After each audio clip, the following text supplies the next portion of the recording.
আজকে আবারও দুপুরের মেনু নিয়ে চলে এসেছি। আজকে আমাদের দুপুরের মেনুতে ছিল সাদা ভাত, কাঁকরোল ভাজা, খারকন পাতা বাটা, আর সাথে লেবু আর লবণ তো ছিলই। এছাড়া ছিল সর্ষে দিয়ে আলু আর ভেন্ডির একটা তরকারি।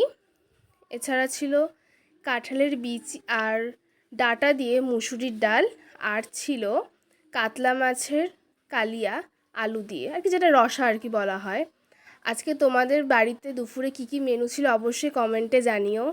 আর ভিডিওটি ভালো লাগলে একটা লাইক এবং কমেন্ট এবং শেয়ার করতে ভুলবে না অবশ্যই। ধন্যবাদ সবাইকে ভিডিওটি দেখার জন্য।